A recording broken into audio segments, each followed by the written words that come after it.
Afternoon or good morning, depending on where you are. Thanks for joining us again.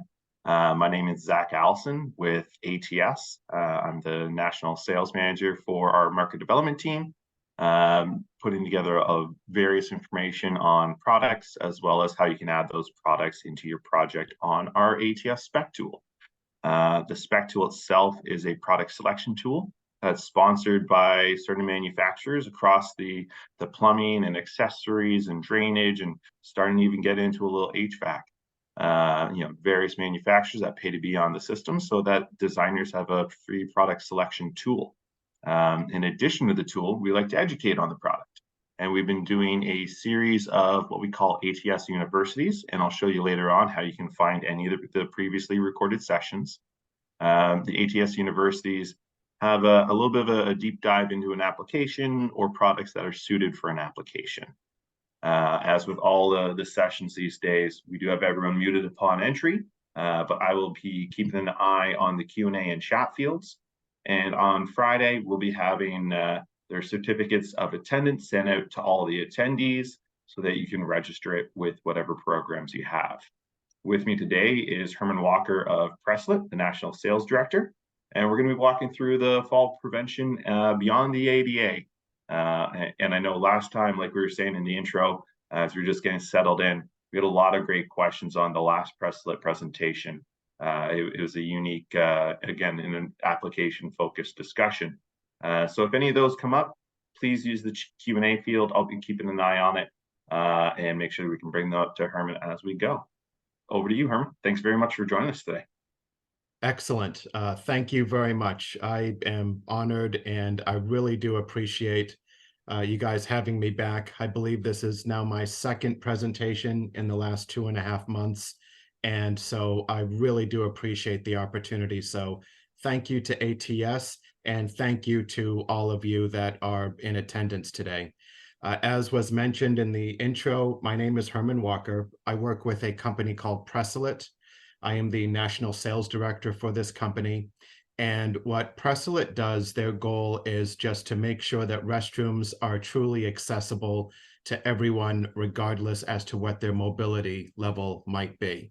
And so that's kind of the mission statement of the company. And so within that, there are a lot of different baskets that we work with.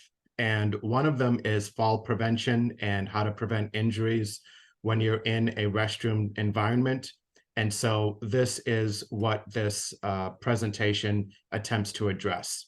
So as you can see on your screen, the title of this presentation is called Fall Prevention and Moving Beyond the ADA. And we'll explain that beyond the ADA as we progress with the program. So to begin with, I thought we would open by just talking about falls and how many falls occur and why falls are such a serious concern, especially if you're working with hospitals, assisted living facilities, and even in private homes. So as you can see here on this, on your screen, this comes from the CDC, and there are a lot of different sources that you can find, which will highlight exactly how serious falls are in this country. But just to give you an idea, over 3 million older people are treated with in the emergency department for falls. Over 800,000 patients per year are hospitalized because of a fall injury, most often because of a head injury or a hip fracture. And especially when you're talking about older American senior citizens, hip fractures can be very, very serious. And then if I could highlight down here, in 2015, the total medical cost for falls totaled more than $50 billion. And Medicare and Medicaid shouldered 75% of these costs. So when we're talking about falls, we're not just talking about issues in terms of making sure that people are safe, especially when they're using the restroom. We're also talking about there is a strong monetary factor, so that when you're working with hospitals or you're working with assisted living facilities, there is a monetary aspect to this, which really makes them hyper-focused on doing everything that they can to prevent falls in their facilities. So This next graph that you're looking at also comes from the CDC. And this is age-adjusted death rates. And these are the death rates per 100,000. And it varies, through states. So you can kind of look at the map here and identify where you are, and then look at the graph below here to determine how serious falls are in where you live. But the important thing to know here is that falls are an issue everywhere.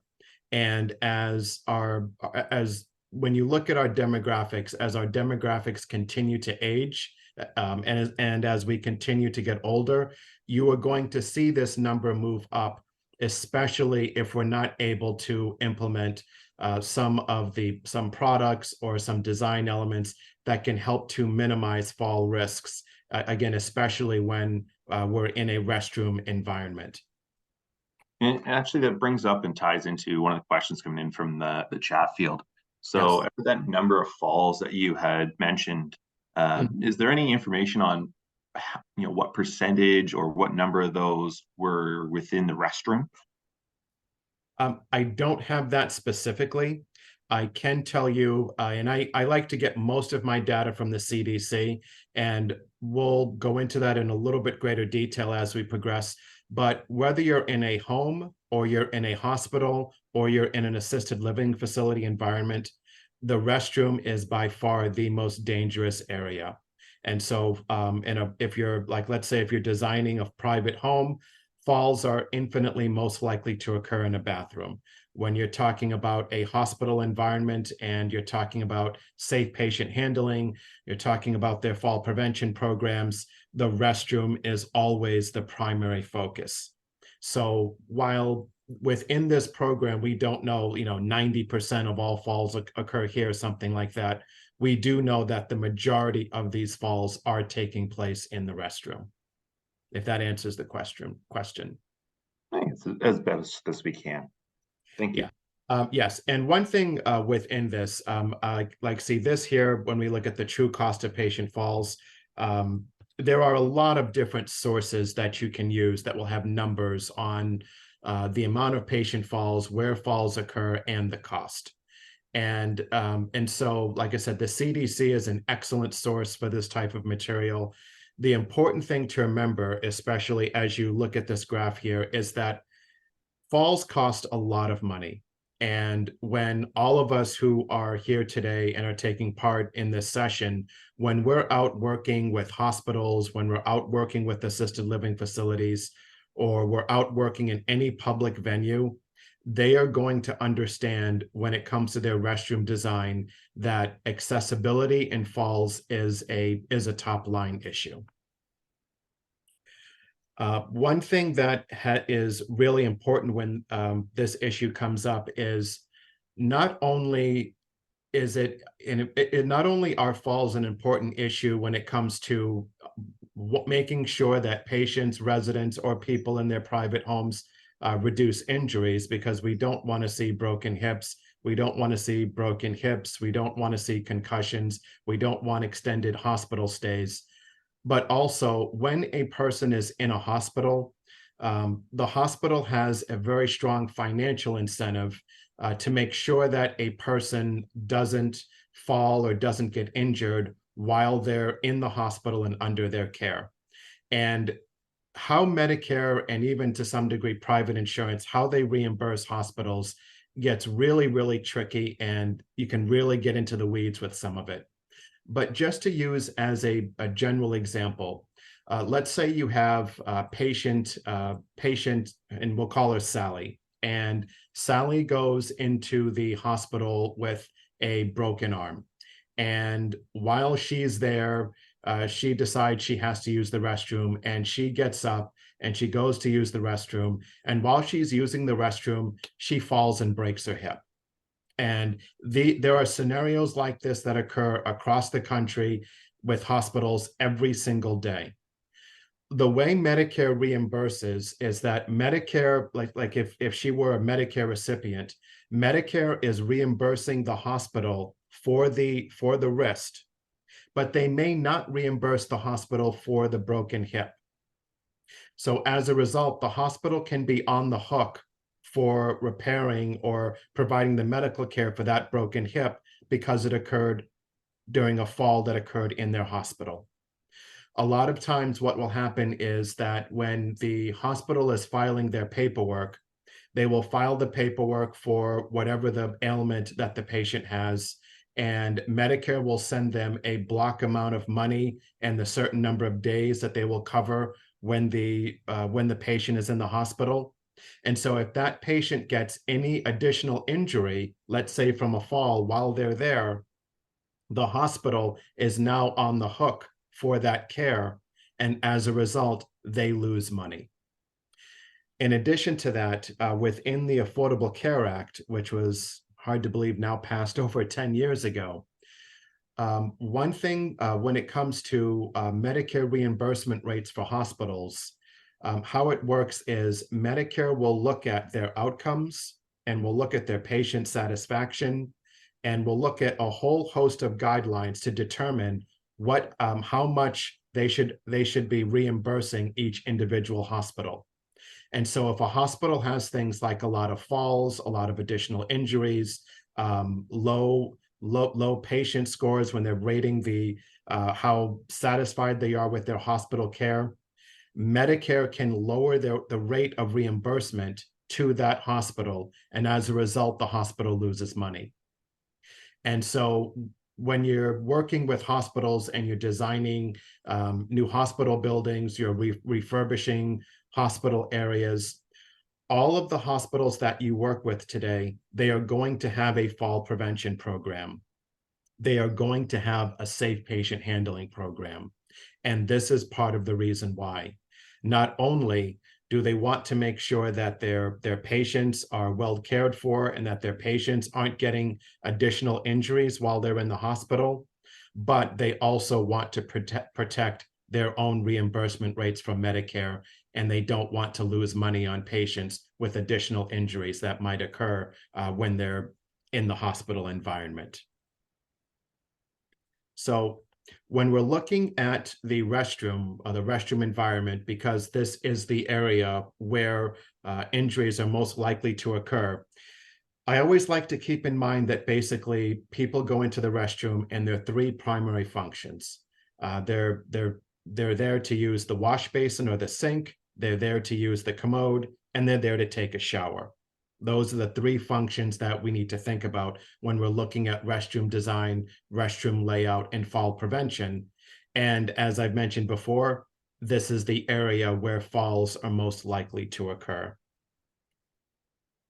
So when we look at the types of users that could be using the restroom, if you can follow my cursor up here, we have our walking user, which would be our standard upright user. We have users that may require some walking sticks to assist them, depending upon what their mobility level might be. And then down here, we have the seated user, the user that might be in a wheelchair or a motorized device.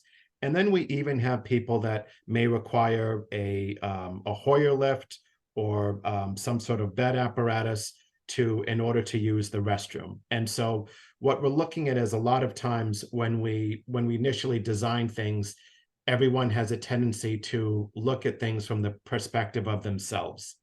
And one thing that I try to do, and especially when I'm working with clients, hospitals, assisted living facilities, or I'm a consultant for private residents, I always try to look at it from the perspective of different users. And so when you're thinking about the restroom design, or you're designing a restroom, think about how a person in a wheelchair, especially a person in a wheelchair who wants to remain independent, would use the restroom. Think about how someone who is older or someone who may have some sort of mobility issues, how would they use the restroom? Again, especially if they want to use the restroom independently. These are the things that hospitals have to take into consideration when they're designing restrooms for ICU areas, those kinds of things. Certainly, assisted living facilities have to take this type of approach. And now we're seeing increasingly even private homes are taking this type of approach. You may be working with people who are building homes. Sometimes they call it a forever home, and they may be conscious enough to know that, hey, this is going to be my last home. I understand that as I age, my mobility level may decline. What elements or what features can I put in a restroom environment so that I can remain in my home and I can remain independent and safe when I'm using the restroom? So this next picture that I have up here, this is probably very familiar to everyone. This is a standard ADA restroom. Now, there are people like myself that believe that this, quite frankly, is not enough. And while this is a start, this really represents the bare minimum standard of what, in my opinion, we should be doing to ensure that restrooms, and in this case, because we're working with the ADA, public restrooms, what a public restroom can do to make sure that they are accessible to everyone. If you notice here, we have our commode, and our commode has to be 18 inches, 16 to 18 inches off of the short side wall. And you measure that by, you take the circle of the commode and then you draw a line right down the middle. And that's how you get that 16 to 18 inches. You have your back grab bar here, and then you have your side grab bar here. This grab bar here is normally 36 inches, depending upon the design of the restroom. Sometimes it can be as short as 24 inches. This grab bar over here is designed, has to be 42 inches, and it's 1 foot off of the wall. It ends here at 54 inches from the, in this example here, the north side wall. Also, you'll notice here there's a turn radius, 60-inch turn radius. This turn radius here, I understand, is going to be changed, and we believe it's going to be moved to 67 inches. How they get this turn radius is, this is according to the ADA, the Americans with Disabilities Act, which is a federal standard. They have a person that is in a wheelchair, and this is the space that is required to make a full turn. And that's where they get that turn radius from.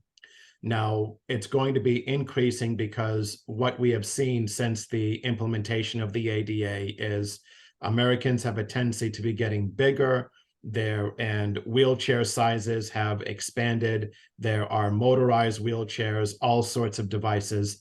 And so this 60-inch turn radius for a lot of users is just no longer enough to safely use the restroom. And so that's why we believe those changes are going to be implemented very soon. But this is a standard ADA restroom design.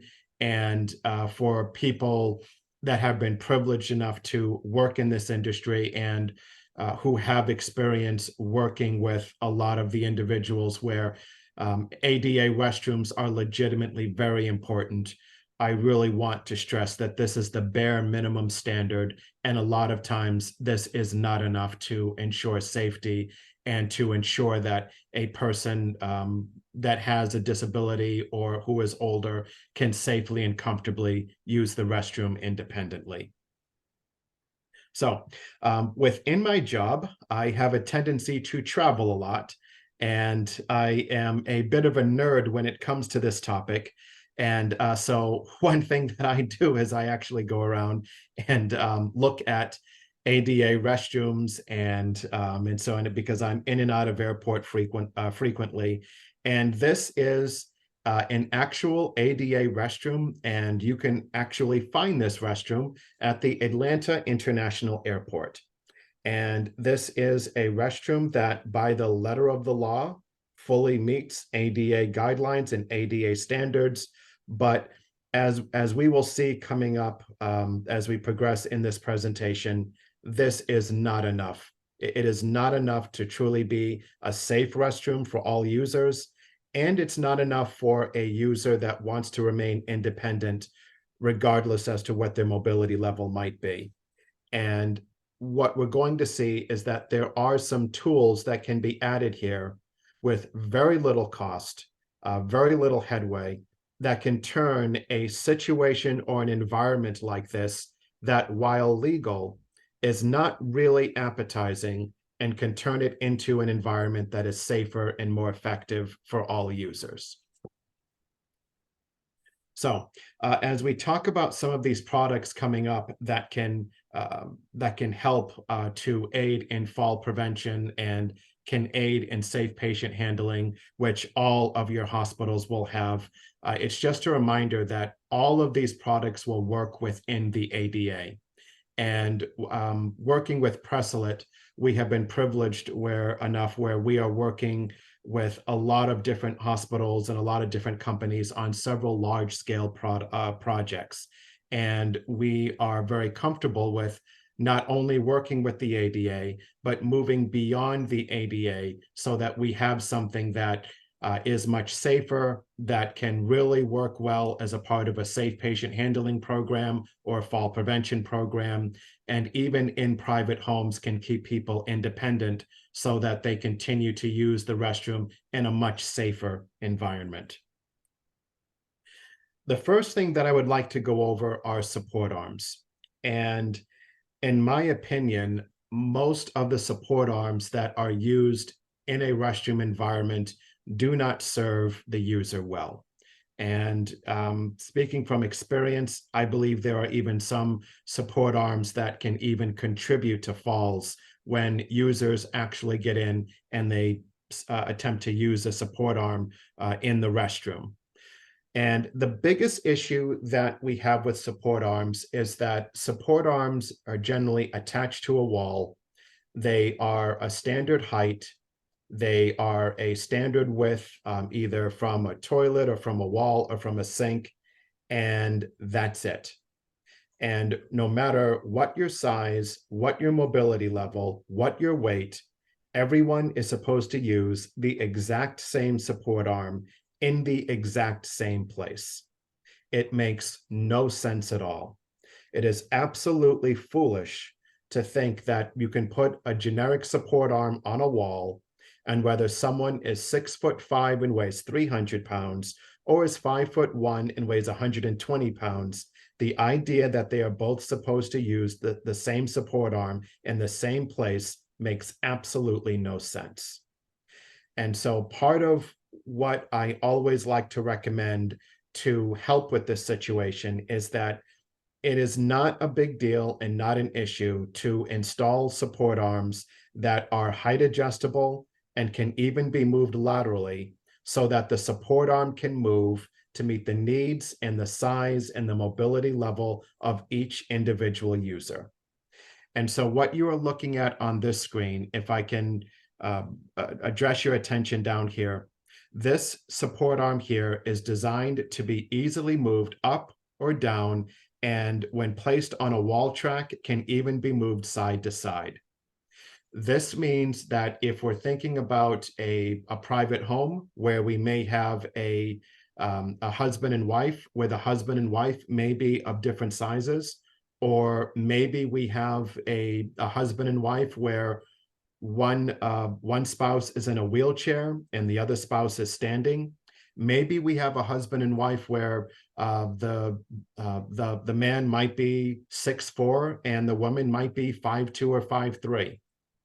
When you have a system like this in place, you can adjust the height of the support arm to meet the needs of each individual user.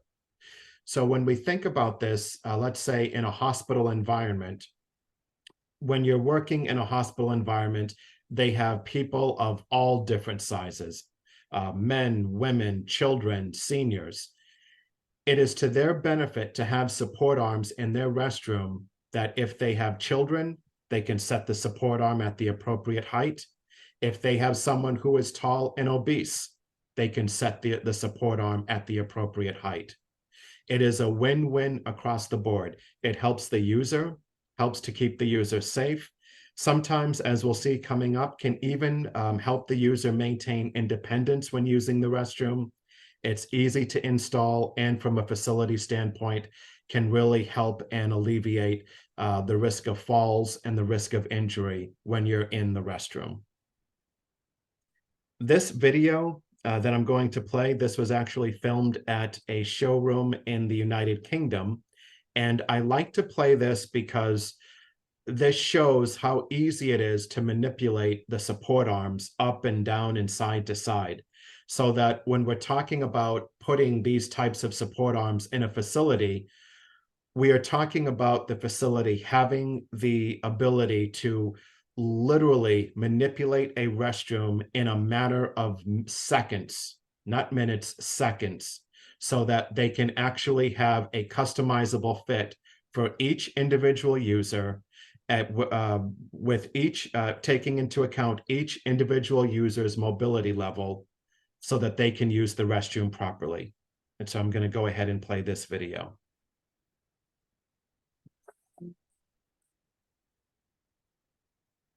Now, these support arms come in a wide variety of sizes and colors. The important thing to note here is just how easy it is to manipulate up and down. And so you can imagine when a person is in a hospital, how easy it is just to move these support arms around so that you can essentially reconfigure the restroom for each individual user. And this is why it has a tendency to work really well as a part of a fall prevention program and a safe patient handling program.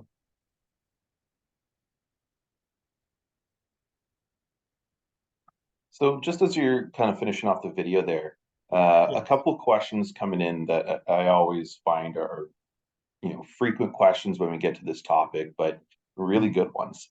One, always in terms of standards and recommendations, say for, let's say a proper healthcare facility, whether it's long-term care or hospital, what do you find is the most common product selection of, the three that we're looking at here, the horizontal and vertically adjusted, the vertically adjusted on its own, or the static one that you were showing there?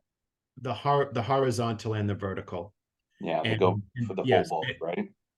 yes, which is the last one here. And that is because if you honestly and truthfully want to have a restroom that is accessible to everyone and that is safer than a standard ADA design, then essentially, if you're going to take the leap, then you might as well get a support arm that does everything.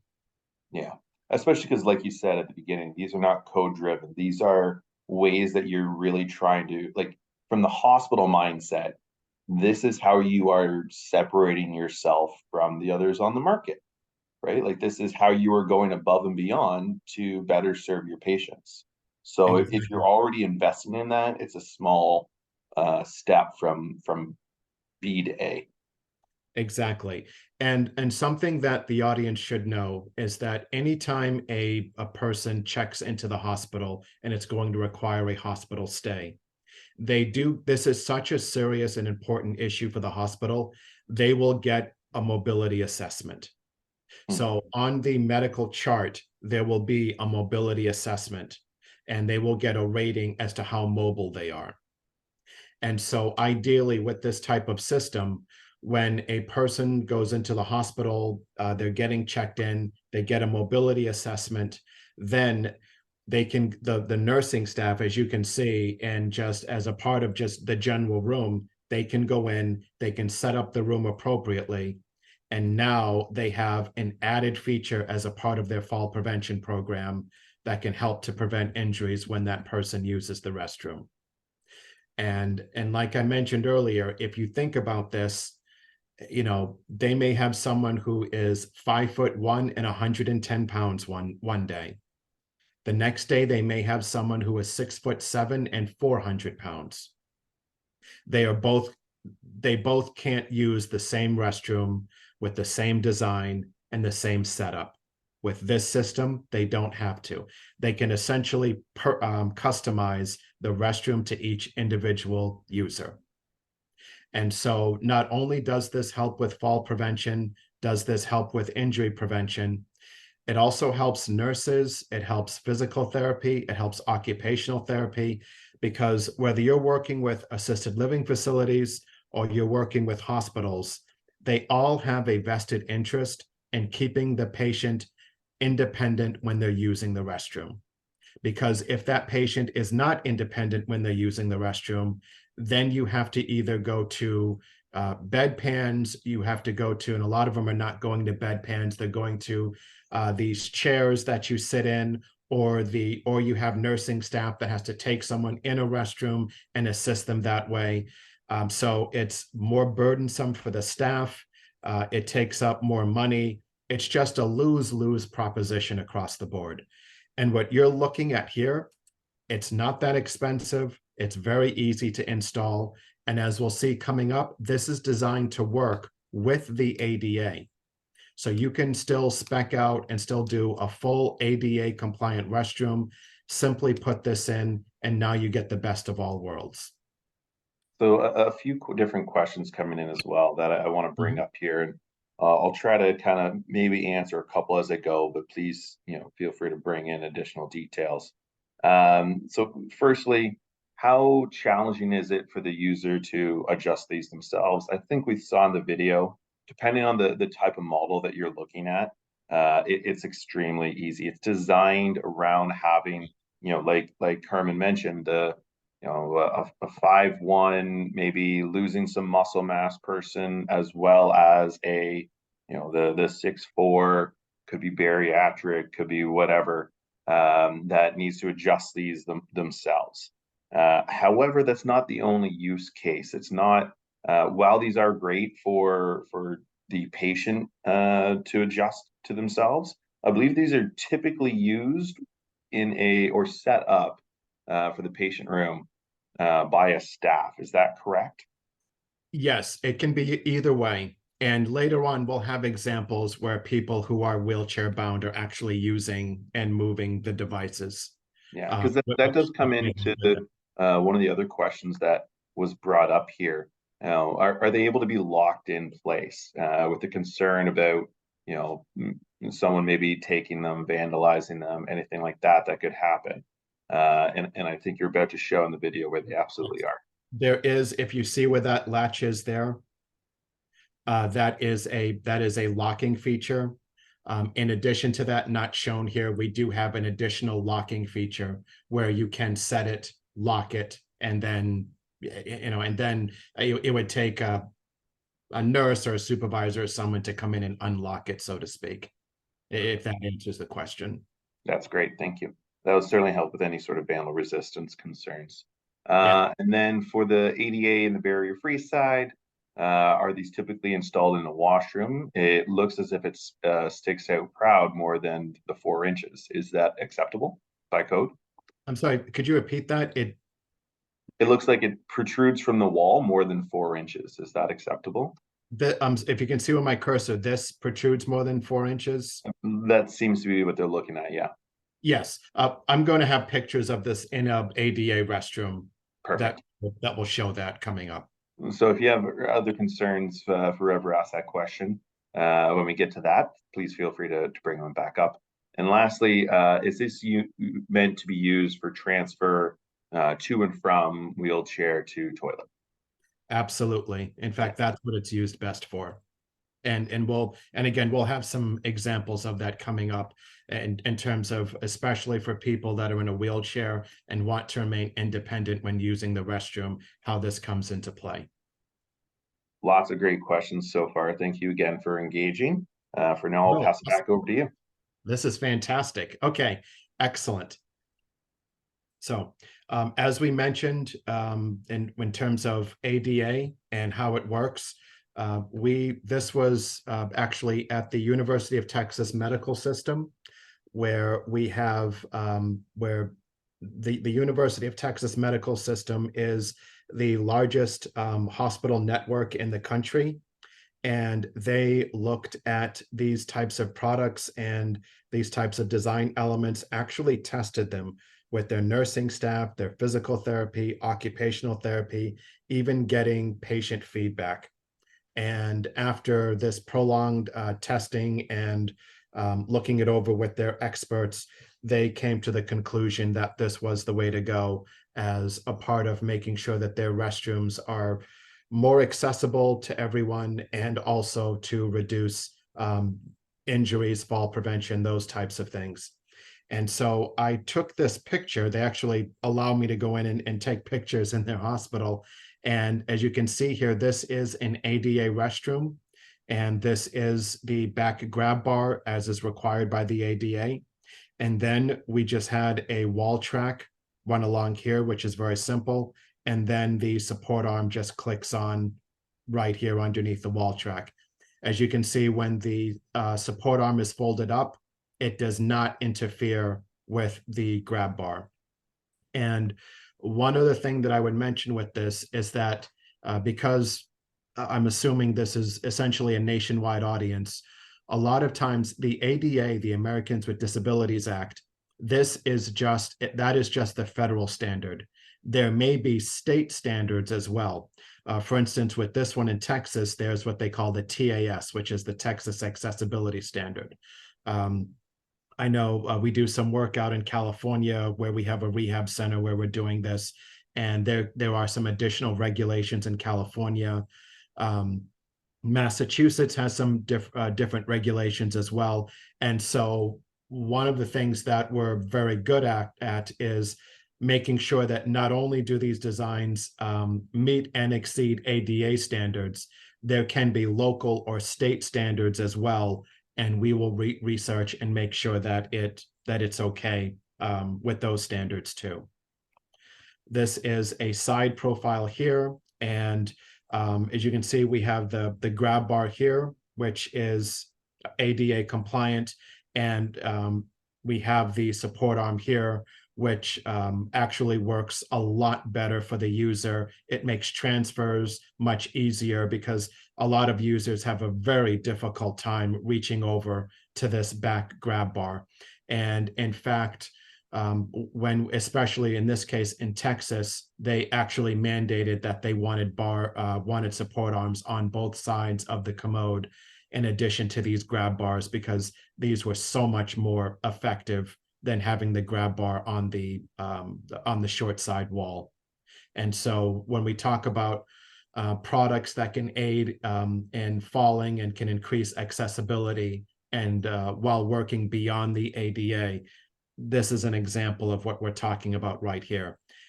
And the other key point within this is that this is really easy. The install is very easy. As you can see, the support arm snap on and off. This isn't, a $20,000 renovation just to make restrooms customizable for each individual user. So let me see if I can do this, maybe get the, how does the bar get past the flush valve? The bar folds up and out of the way. Within the ADA mandates that the flush valve, let me go back here. The flush valve has to be on the the open side of the wall. So in this case, for whatever reason, they put a really high flush valve in here, but most of the time your flush valve is going to be over here.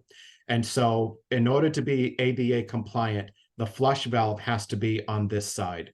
So you would never have a situation with ADA compliance that the flush valve would be over here, because that's not in compliance.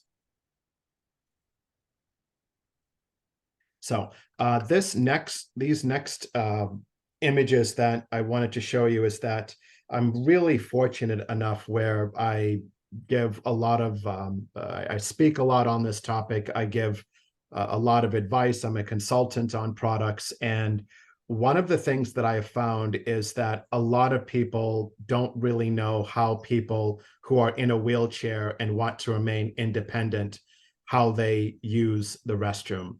And so these images come to us courtesy of the state of Georgia with an assist from the ADA.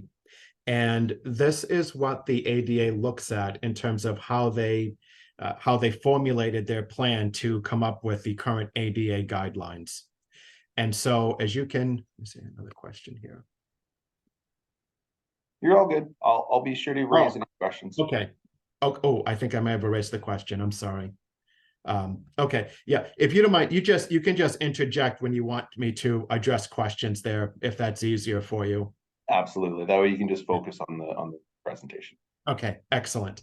So as you can see here, there are two different ways for a user in a wheelchair that's independent and wants to use a restroom, how they would do that. The first way here, this is called a lateral approach. And what the person would do with the wheelchair is they would go up to the side of the commode. They would then reach across, grab the edge of the commode or toilet. They would grab themselves. They would then drag themselves from the wheelchair to the commode, and then they would use this bar to straighten themselves up. Everyone here has been in a public restroom. I don't think I'm stepping out of line to tell you that this is just not very sanitary. Yet for a person that's in a wheelchair and wants to remain independent, this is what they're forced to do when they're out in the public. And this is what the ADA has determined is acceptable for a person in a wheelchair that wants to enjoy life's activities like everyone else. In my opinion, it's not very good. Down here, this is the second option. This is called an oblique transfer. In this case, the person comes up to the side at more of an angled transfer. As you can see, they then reach to this back grab bar. They then slide themselves onto the commode. They then use this grab bar to turn and straighten themselves up. And they again would do the process in reverse to go from the commode back to the wheelchair. I want to draw your attention here to this picture here. Imagine a 75-year-old man trying to make this turn and go from this picture here to this picture here. Can you see how that could be a fall risk? How that could lead to an injury? This is, for a while, all of the studies and the research on this indicates that falls are most likely to occur in a restroom environment. Everyone knows that. For a long time, it was widely believed that falls were most likely to occur in the shower area. There has been some new data that has come about that now believes that falls are actually most likely to occur around the toilet. And that is because it is the place where people most want their privacy, and it's the place where people are least likely to call for help. And you look at this picture here, leading to this picture here, and you can see why a fall would occur when doing that type of turn. But under the ADA, this is what's required. And remember, it took years and years of lobbying and work just to get to this standard. And for a lot of us, it's still not good enough. The last thing that I would point out here with this turn is that one of the things when I'm working, especially if I'm working with an individual and I'm working with and we're designing a restroom for them, one of the first things I will ask the user is, are they left-handed or right-handed? What's their strong side? What side do they prefer to transfer? Do they prefer to use to lead when they're doing a transfer? Everyone that's listening to me now, they have a strong side and a weak side. And I use this example a lot, but imagine if you're a pitcher and you're throwing the ball to first base. If you're doing it with your strong side or your strong hand, which for most people is their right side, there's no trouble. When you try to do the same task again, but this time with your weak side, which for me would be my left-handed side, the task becomes very difficult. Because of the way the ADA mandates that we set up restrooms, a lot of times these users have to do what I call a weak side transfer. So you imagine this person here, if you can see where my cursor is down here going back, trying to do this transfer. This would be a right-handed transfer. What if the person's left-handed? Now they're leaning, trying to do this transfer, and they're trying to do it with their weak side. In addition to that, as we age, the differences between our strong side and our weak side increase. So if this person were 75 or 80, as muscle density declines and all those other factors that we're all aware of begin to proceed as a part of the natural aging process, so too does the difference between your strong side and your weak side. And this is why falls oftentimes occur in restroom areas.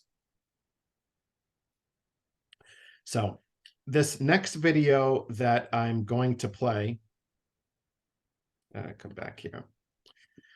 This video was originally designed because our support arms are indicated for children all the way up to bariatric use.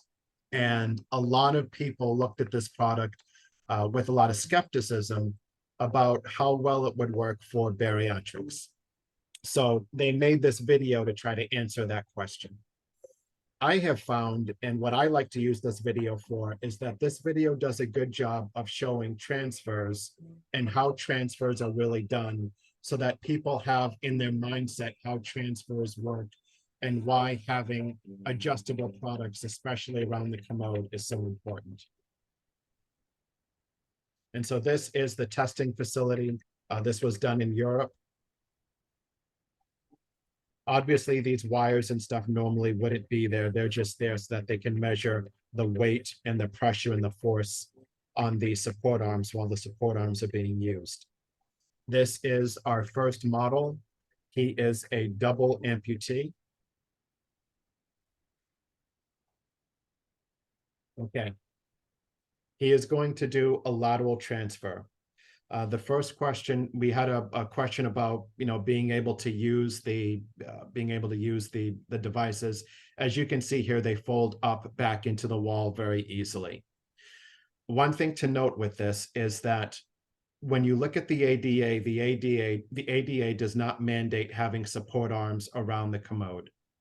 And that is for obvious reasons. If you have support arms around your commode, then it essentially creates a fence and it walls off the toilet so that a person in a wheelchair can't do a transfer.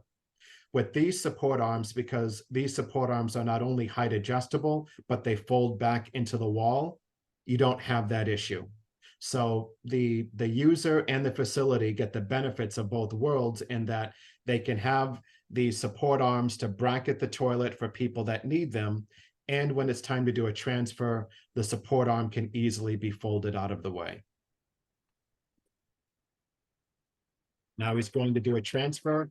This would be a lateral transfer. Now, as you're looking at this lateral transfer, one thing to note here is that, as you can see, using this grab bar, much easier, much safer than reaching for a back grab bar or grabbing the edge of the commode. The second thing to note is that if we know beforehand of our user's mobility level, we can actually position this support arm so that it's at the right height so that he can properly and safely do a transfer. So this support arm, not only is it at the right height, but it's also at a width that's comfortable for him in and around the commode so that he can safely transfer. The last thing that I want you to look on, that I want you just to take note of with all of these transfers, is that when these support arms are being used, a lot of times they are measured just with weight coming down directly on top of the support arm. But support arms are used side to side as often as they are with the weight coming down. So you need to note the amount of torque and pull that the support arm has to hold up to when it's actually being put into use. And it's not just the weight coming down, but that side to side motion that the support arm has to be able to hold up to. So with that point, that kind of ties into one of the questions that we just had.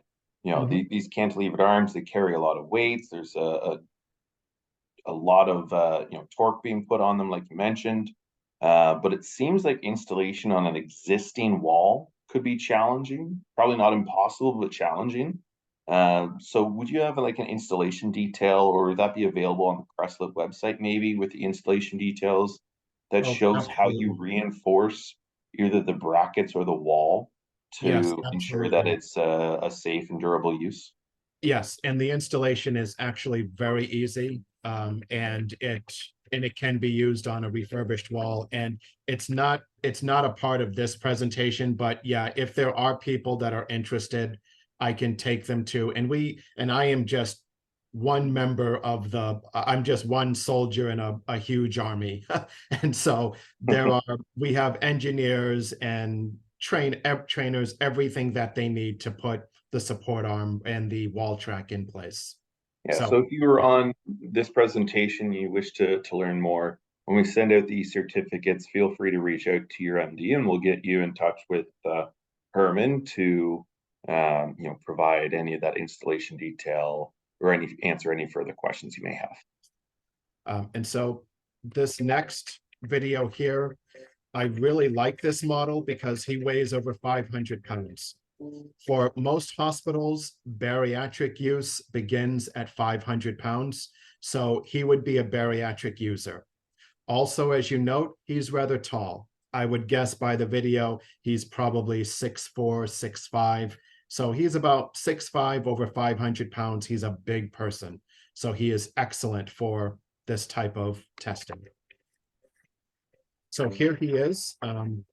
You note here, he is a standing user. A lot of times you may see someone who is a standing user, but still will need the support arms to get themselves up and off of the commode. I'm actually working with a client right now, and one of the reasons why they're working with us is that they had someone that went in to use their restroom.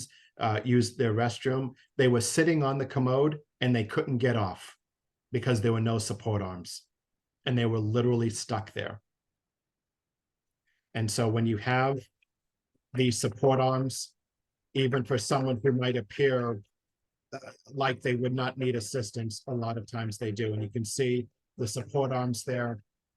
The other thing to note, one thing that I mentioned earlier is that with these support arms, we need to make sure that they're at the right height for him. It's foolish to think that support arms that would fit him would fit a child or would fit someone who is 5'3" and 110 pounds or whatever. Having that flexibility is very important. Here he is doing a lateral transfer. You see the amount of torque that's put on that support arm. And for a lot of people, just having these support arms, again, not only does it help with fall prevention, not only does it allow them to do transfers safely, it can keep them independent. So this could be a user that would require nursing assistance or OT or PT assistance when they're using the restroom, that with these support arms in place, no longer need assistance, and they can use the restroom independently. This here just looks at our indication for weight. You can see here, even where the support arm is primarily used, it carries an indication of between 935 and 500 pounds. And this is what allows us to promote this for children all the way up to bariatric use. I'll try and speed through this a little bit fast because I'm coming to the end of my time. So this, in addition to fall prevention, we mentioned there are showers and wash basins or sinks, which also can be a part of fall prevention help. The important thing to remember when you're setting up a shower seat is you want to make sure a shower seat should be set up so that the person has their feet firmly on the floor. Their feet should never be dangling. Their feet should never be, their knees should never be up too high. We want to make sure that they have good posture when they're using when they're using the shower environment. And again, because people are of different heights, different weights, different sizes, if you have a shower chair that is height adjustable, it can help greatly in that endeavor.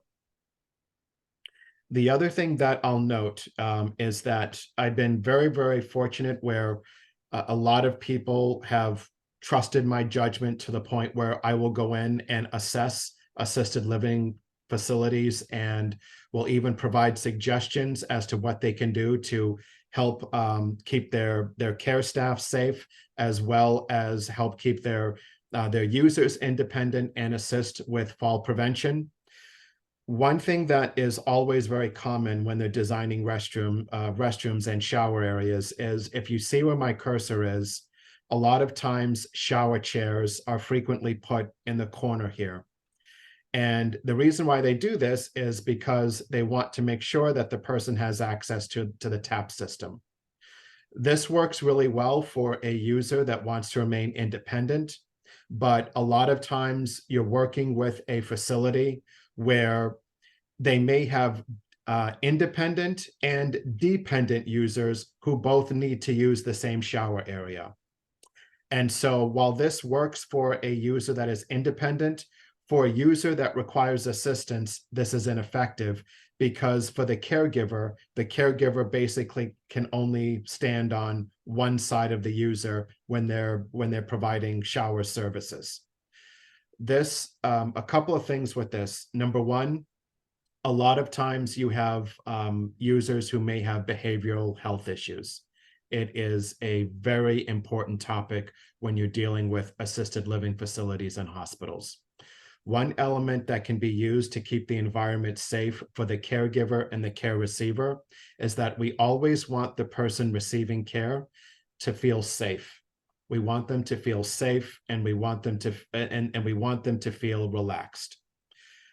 And when you have a system where you have a chair that can be mobile, both from a height difference and from a lateral difference, if you go to this picture here, you can see that this shower chair can be moved off the wall because it's on a wall track, very similar to what we saw with the support arms. And now we have I call it the half moon circle of care, where the caregiver rather, has total access all the way around the care receiver, or the patient, or the resident if it's in an assisted living facility. This helps to put the care receiver at ease, because they know if anything were to go wrong, if there were medical issues, if anything were to come up, the person that is responsible for their care has total access all the way around them. This is also helpful because, depending upon what hospital that you're working with or assisted living facility, a lot of those facilities will have mandates in them that say that anytime a patient or resident transfer is involved, that is a two-person process. And so when you have this type of environment, it gives the second person a place to be and a place to stand. This creates much safer and much better working condition for the caregivers. And these types of things are very minor, but when you're looking and you're dealing with these types of customers, and you're designing these types of restroom environments, they will understand this and they will know what you're talking about.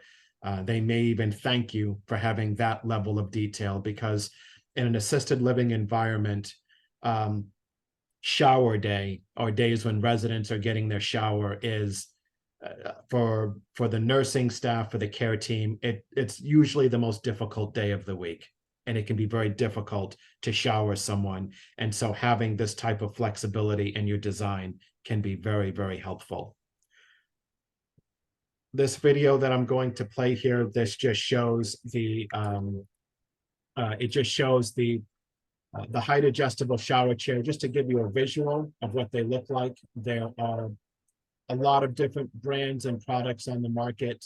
You can get them with an aperture, without an aperture. They come in different sizes, different colors. Of course, you have, the ability to fold up and fold down the arms. This one, as you can see here, has the remote. It is a motorized version. There are also manual versions. There are a lot of different things you can get that can help to make the shower environment much, much safer and much more user-friendly, to really help reduce the risk of injury and to help reduce falls, again, especially in a hospital and or assisted living facility. But we are also finding that for private homes, people don't want to fall in their private homes. And so if you're looking at people who are building forever homes, this is something that can help in that type of environment as well.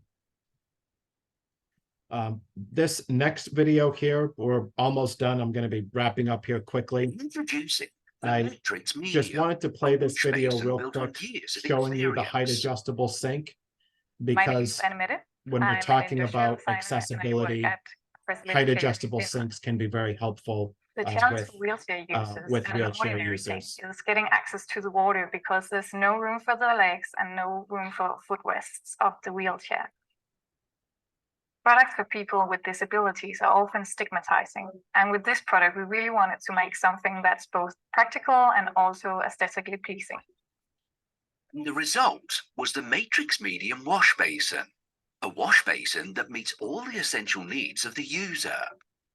The new Matrix Medium is designed to suit all users, both users in wheelchairs and standing users.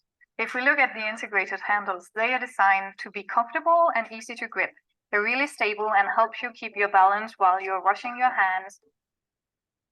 Looking right at the bottom, you also see that there's room for your feet, so you can get very close to the sink and reach the faucet. Using the grab bars, it's easy for me to pull myself towards the sink. And on each side of me, there's plenty of space for my elbows, which will help me keep my balance while washing my face or my hands. This space also provides plenty of room for storage to keep my cosmetics or soap. The curved front reduces the distance between the user and the faucet, making it easier to wash your hands, especially for people with disabilities in their arms. In the Matrix Medium, there's a high focus on hygiene all around the sink. If we look inside, there's rounded corners that make sure that the sink does not collect any dirt. And when we look at the front, we both have the integrated handles in one material, and then we have the integrated electrical panel to height adjust the sink. Also, the cover is totally flush with the surface of the sink, making it easy to wipe with the cloth. With all these hygienic details, the Matrix Medium will reduce the spread of bacteria and the risk of infection.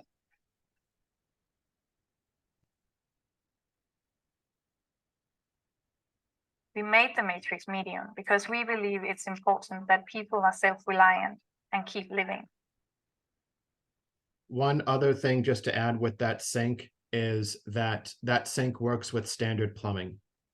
And so if you're designing a restroom in a private home or in a hospital or an assisted living facility, you can get a height adjustable sink. It works with standard plumbing, and that sink is really, really effective if you have a facility that really cares about making sure that their wash basins can be used for people in wheelchairs. It's designed to work with wheelchairs, standing users, and it is, in my opinion, it works really well as a part of a fall prevention program.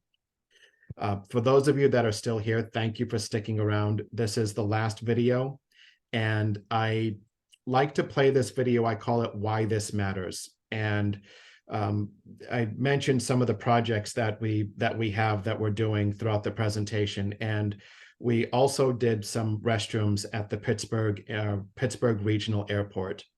And the Pittsburgh Regional Airport, they liked the product so much and they had such good customer feedback that they actually allow us to go in and film videos there in the airport. And so I like to play this video to close because it really documents why this matters and why this topic is so important and why I want it to be front and center when you're working with your customers and you're designing restrooms, public restrooms, and why it's important to think above the ADA and think about fall prevention, think about people in wheelchairs, think about people with disabilities that want to remain independent. And so I'm going to go ahead and play this short video to wrap things up. So my name is Dr. Josie Badger, and I am from the Pittsburgh region, and I have a really rare disease called congenital myasthenic syndrome. So every day I have to determine whether my desire to spend my energy to navigate maybe accessible places, maybe not, whether it's worth my spoons or whether I'd rather stay at home where I know that bathrooms are going to be accessible, that I know that I can get around, and I don't have to use that energy just to use a restroom. As an individual with a disability, I think that we should have the life that everyone else has. There's going to be times that I run into barriers, and those days are hard for me. But even when it's that hard situation of where I go to a location and there might be a step or the bathroom is not accessible, it's a learning experience for everyone. And so I find that my life is kind of a learning opportunity for people, just because many individuals have no idea what is not accessible. They do not realize that a standard ADA bathroom is not accessible for everyone. As I've gotten older, my ability to move, to transfer, to carry my own weight has been reduced, and my husband, my family members are no longer able to help me as they once did when I was small. And so as my parents age, it is so important to make sure that I'm not injuring them when I'm trying to make sure that my needs are taken care of. And so the safety of both me and the care provider is vital. And that's one reason the height adjustable tables are so important. When the right accommodations are not available in public restrooms, I do have to make the decision on whether to partake in what everyone else is doing of getting dinner, to get a drink, or not.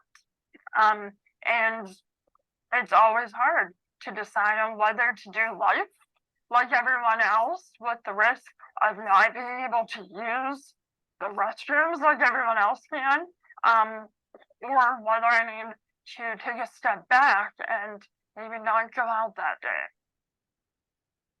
I heard this quote from Jenny Thornburg that if they can't go, they won't go.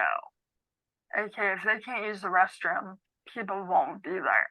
And so many times, individual community restaurants and stores, they'll question why they need that ramp for the one step in the front or an accessible bathroom, because people with disabilities don't shop there or don't go there, not recognizing that the reason they don't see the people with disabilities there consuming their products is because they can't be there. And so we need to change the mindset of why are we not seeing people with disabilities in our society? It's not because we don't exist, it's because we can't be fully included.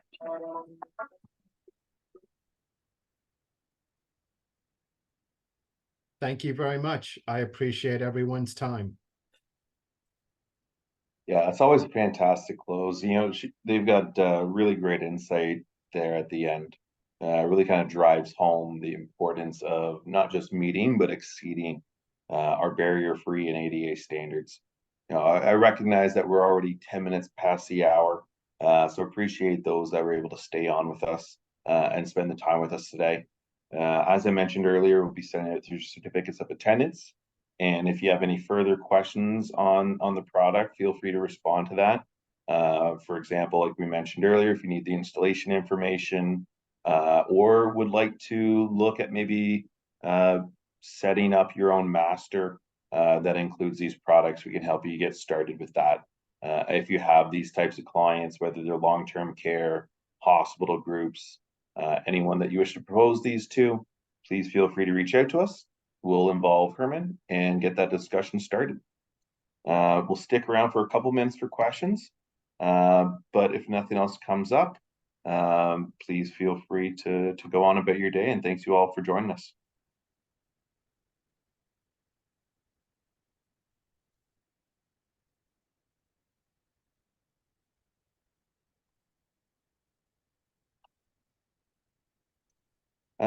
So a couple of questions coming in. Can we send out the videos that were shown? I believe they're all available on the Pressalit website. Yes, So if you I would could. like that after, you can either Google the Pressalit or as part of our follow-up, again, just shoot me a note. We'll be sure to share over links to that. A copy of the presentation itself. We won't necessarily have a downloaded copy being sent out, but you can access any of this or any of our other previous presentations at the link I sent earlier for the ATS webinars. All of our recorded sessions are there, so you can go take a look and find the copy of the presentation. And the nice thing with that, it will include the talk track of Herman's points and not just the slides without any of the additional information.